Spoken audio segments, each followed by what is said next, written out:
akabizwe amtshotse ngikhona fikile lo 10 Get no soft work. I know the peace inside the hustle. I know the live I go the hustle. I done the right so now go buy the cars, now go get the bus to come bust you. I know they leave the chance, I got to use the chance. Hi guys, my name is Rusina Sharenza and welcome to my channel. So I've been wanting to do this for quite a while now, but just wasn't working out, you know. I wasn't ready. Iguababs had me, but now everything is good and I'm here and we're gonna go on this amazing journey together. So I'm gonna start my first video off with an introduction. I'm gonna answer a few get to know me questions, nothing hectic, and then afterwards I'm gonna end it off with a story time, just to give you guys like a clue of what my story times would be like and stuff like that. So let's get right into it. My first question is how old are you?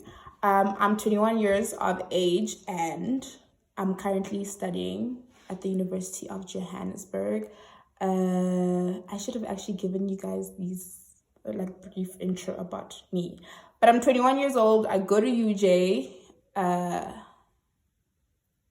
else do I do? Oh, and I'm studying business management. What inspires the crazy hairdos? I don't know.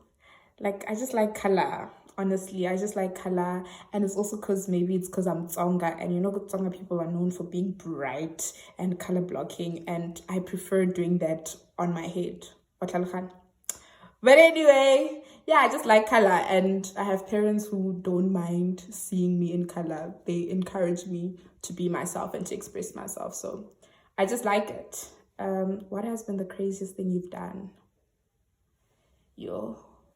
I actually don't know. I've done many life-threatening things in my 21 years of age, and like, I don't know, there's so many things to choose from.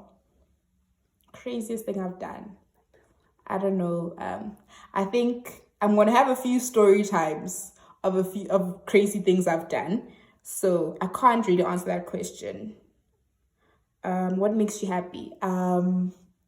My friends, my family, food, music, sleeping, food. What kind of content can we expect from your channel? A little bit of everything. I'm not going to restrict my channel to be like a channel for like, let's say a beauty channel or anything like that. There's going to be less beauty and more story times, advice. I don't mind giving advice to people. I'm going to have a lot of videos with my friends and like a lot of vlogs of my daily life. So things like that. Definitely more lifestyle. Yeah, so I'm not going to restrict it.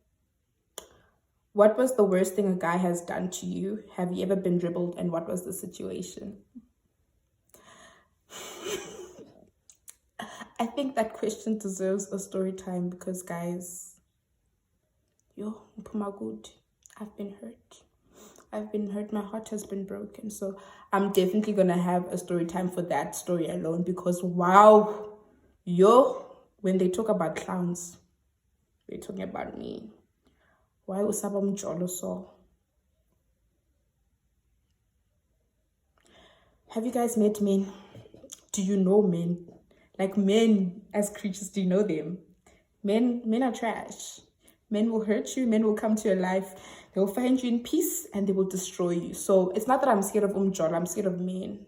Do you get me? Exactly. What is your advice on someone who's looking for love? Well, personally, I haven't found love. So I don't think I'm the right person to be asking this. But I would say, I think you can't go looking for love. You don't look for love, love finds you. Maybe look for love in God and look for love in yourself. And once you're in love with yourself, someone will gravitate towards that and, you know, it'll be something beautiful. Don't go looking for love because you're going to find trouble if you go looking for it. And yeah, I think I'm gonna end the questions off there. And now we're gonna do my story time of the time I almost died. Okay, guys, so we're gonna get into my story time. Actually, I have to say that this happened like 2 weeks ago. And it's also one of the reasons I told myself, no man, life is too short. Get up and actually film your video and start your channel. Because like, I think I created like the actual channel around Jan, and we're in March now. Actually, no, we're going to April. And I'm only filming my first video now. So I'm trash for that. But then there was this little incident at KFC that made me realize, yo, life is short. And we're also dealing with coronavirus currently.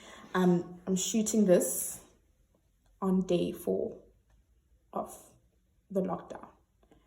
So basically what happened, guys, I witnessed a robbery at KFC, and it was a stick up. Like, it's actually quite traumatizing now that I think about it, but let me just get right into it. So what happened was, I stay at a student accommodation that is right next to KFC in Auckland Park. So there's a student accommodation that's right there.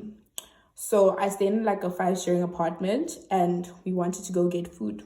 Okay, grand shop. I think it was like around 7:30 at night, or like 8 o'clock, I think, when we went to get food. It was me and my 2 friends, Noma and Anati. Okay, sharp. So we get a KFC, we order our food, and then we wanted to go to McDonald's because I think we wanted to get like nuggets at KFC and then McDonald's get something else.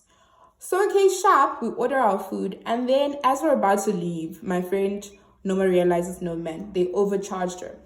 So she's standing there, she asked the lady, like one of the KFC workers, like, no man, you guys overcharged me, can I get my money?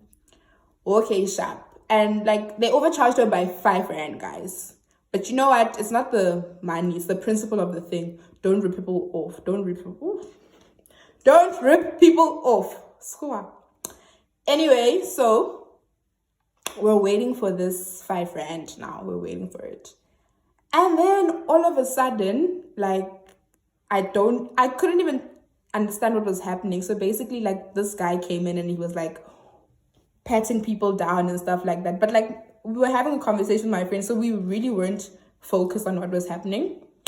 And then, guys, now this man is like, let's turn on my phone. I thought it was a joke. I started giggling because I thought it was a joke, guys. I thought someone was filming like a prank for their channel, or like, it didn't seem serious. Like, it just came out of nowhere. So I was like, no, man, this is not happening. How? Can't you know, man, this guy is serious. So I see him holding phones and people are taking out their phones. And then when I looked into it, there was like a guy at the door standing and he had a gun. And there were like 2 guys that were patting people down, asking for their phones.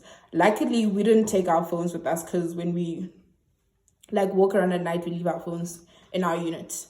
Okay, sharp. Now this guy's like, let's turn on my phone. And then he's also taking people's cash, like cash that they have and they're holding. And then there was like, I think most of the KFC workers were like, there was like a place where it hid what they were doing, right? So they were, most of them were behind it. And there was like one cashier there. And then he's like, the cashier's like, volitil. Now I'm like, yo, no man, this is serious. It's not a joke anymore. I got in there, I realised that actually this is serious stuff. I think then the trauma, I was like, yo, it's a stick up. This is stick up! And then the lady, he's like, volitil. The lady literally just looked at him and she ran to the other side. She's like, I'm a head out. Okay, sharp. Now the lady's hiding behind the thing, and now she left the customers outside. Like, the KFC workers basically said deuces to us, and they're like, you guys will see yourselves. Okay, then now he's patting down more people, and then I don't know what happened. I think there was like a commotion outside where people that wanted to come in could see, actually, no man, there's a robbery happening. So then the guy that was at the door with the gun is like, no, asambin. Okay, So then they go and they get into a car. That time the car is like a white car and it had no number plate. So I'm like, no man, these people are used to this. They're used to doing this. And apparently, like, it wasn't not apparently, well, it wasn't the first time I had heard about a robbery in KFC, but to be part of it, guys, so traumatic. So traumatic. So then they went, and then now all the cashiers come out and they're like, how guys, what happened? And I'm like, y'all niggas ain't right. Y'all niggas ain't right. Y'all ran. And they're like, oh my gosh, how? And the one lady's like, I think I could see. That's why I ran to the back. I'm like, y'all not giving us any warning or anything because they used it. Guys, when I tell you, afterwards, people acted like everything was fine. The cashiers didn't call the police. And like people whose phones were stolen still stayed behind to wait for their food or buy food. And I was like, y'all niggas ain't serious. We almost died. And you know what was salt to the wound? When the lady actually gave my friend the money that she had overcharged her, she gave her 5 rand in cents, guys. I think there were like 250 cents and the rest were 20s and 10 cents. And I was like, I almost risked my life for 5 rand that was given in brown coins. It was so disrespectful. So then we got our food and then we went to McDonald's. Like, we literally carried on like everything was fine. Like, we went on about our way.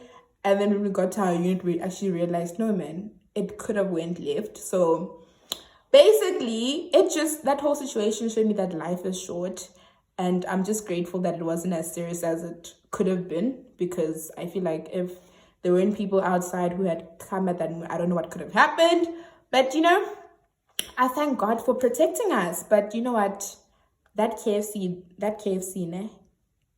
They just need to close it down because it's not worth it. It's a problem. So yeah, guys, that was my first story time of how I survived a robbery. And yeah,